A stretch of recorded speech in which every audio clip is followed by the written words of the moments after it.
नमस्कार, Asian news चॅनलमध्ये आपले स्वागत आहे. मत्स्य व्यवसायातील ठेका रद्द करण्याची भीती दाखवत नंदुरबार शहरातील एका अधिकाऱ्याने तक्रारदाराकडून 65,000ची लाच घेताना एसीबीने रंगेहात पकडले आहे. या घटनेने मात्र उत्तर महाराष्ट्रामध्ये खळबळ उडाली आहे.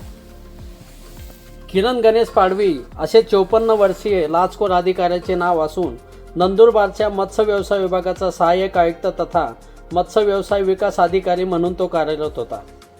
तक्रारदाराला ठेका रद्द करण्याची भीती दाखवत संबंधिताने 65,000ची लाच मागितली.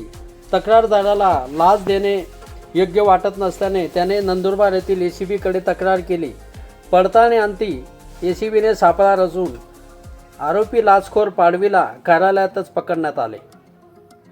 नंदुरबार एसीबीचे पोलीस उपाधीक्षक प्रशांत भरते यांच्या नेतृत्वाखाली पोलीस निरीक्षक विकास लोंढे, सहाय्यक पोलीस उपनिरीक्षक विलास पाटील, हवालदार देवराम गावित, हवालदार विजय ठाकरे, हेमंत महाले, नरेंद्र पाटील, जितेंद्र महाले, संदीप खंडारे, सुभाष पावरा तसेच नाईक आदींच्या पथकाने ही कारवाई केली. नंदुरबार येथील मत्स्य व्यवसाय विभागाच्या सहाय्यक आयुक्ताला 65,000ची लाच घेतल्याचे एसीबीने आपल्या ताब्यात घेतल्यामुळे संपूर्ण उत्तर महाराष्ट्रामध्ये खळबळ उडाले आहे. एशियन न्यूजसाठी प्रतिनिधी नंदुरबार. धन्यवाद.